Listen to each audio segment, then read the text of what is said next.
Xbox keeps signing partnerships left and right, but there's a major one no one's talking about. And I know what you're thinking. It's got to be Sony, Brad. Well, yes, while Microsoft would love to ink a deal with Sony, things just, it's not going to go on, right? We've already heard directly from the chief, from the C-suite over at Activision, where Sony's pretty much said, no, we don't want a deal. We just want to stop this thing.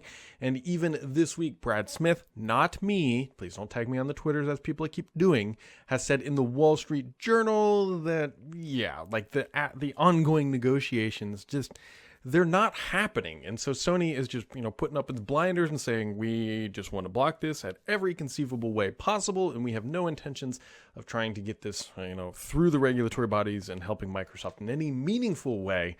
And as a little bit of a paraphrasing of his interview there with the Wall Street Journal. But there's another partnership that I think Microsoft should pursue. And before we dive into that, though, Microsoft has actually announced two partnerships this week. Early on, they announced a partnership with Boosteroid. Now, granted, many of us have probably not heard of this. That being said, they do claim to have about 4 million users. It looks like they're primarily in Europe, and they're a game streaming company. And, good for them. They got 4 million users, and Microsoft's like, look, we'll bring Call of Duty to your platform as long as we can get to close the deal. And that's, again, Microsoft taking a different approach than we had previously seen, where they went after NVIDIA and when they went after Nintendo. Now they're branching out into the smaller companies, which leads to the announcement of today. And I can't even pronounce it. It's like Ubitusk. Now, they are primarily known for as a white label or generic labeled product that helps other vendors bring game streaming online. And they work with telecoms. They work with other providers. And Microsoft is once again signing a partnership with these companies saying, look, we will let you play the Activision Blizzard titles as long as we can get this through.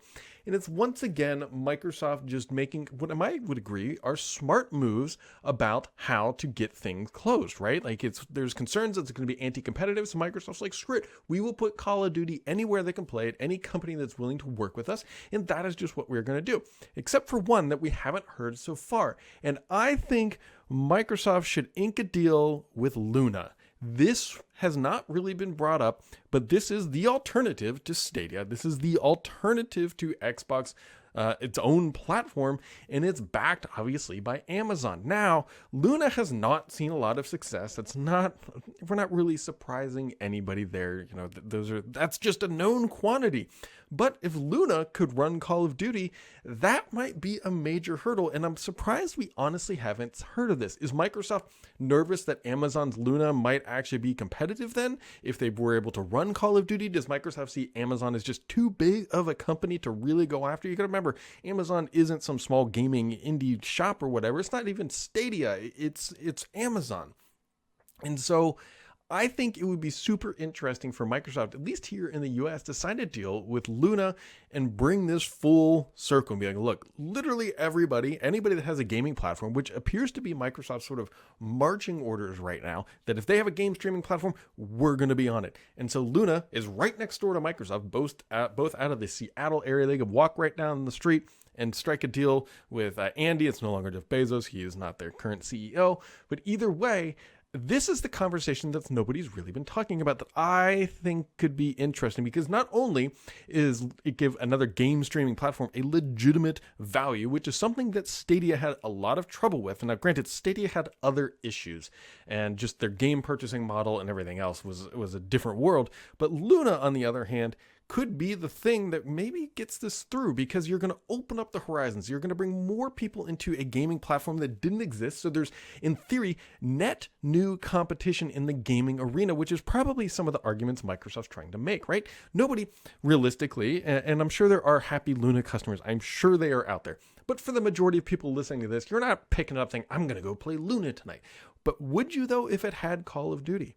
You might. I think Microsoft could position this in a very interesting way, to where they say, look, Luna's new. Luna's here. We're going to help grow Luna by giving it the best first-person shooter on the planet, and they will be able to run it and do whatever they want. And that's just going to bring more competition to the gaming marketplace, and that is what ultimately this is about.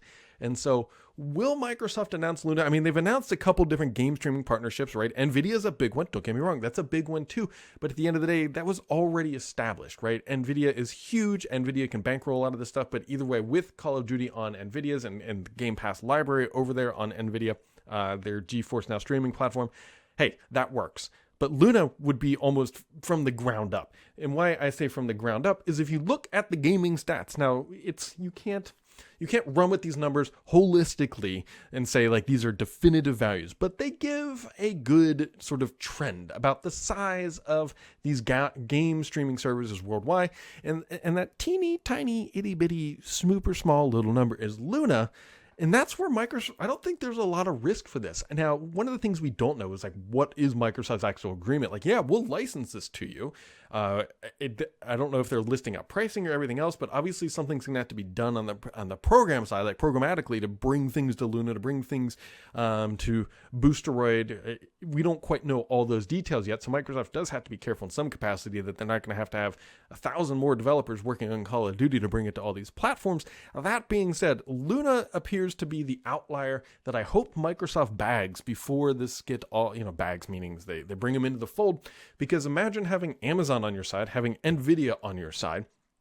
That is potentially a powerful statement. I guess it depends on the regulators. You're like, well, NVIDIA and Amazon are monopolies. I'm not saying they are, but the regulators might be like that and whatever else. The other one, too, could potentially maybe strike a deal with Facebook, but that one's a little less out there, in my opinion, as compared to Luna, because I think Luna is potentially the untapped golden goose that Microsoft might be able to utilize to help bring, some of these other agreements that they are signing this week with a little bit more oomph. Don't get me wrong, and there's no shame and no discredit to the two companies, the Boosteroid and the other company.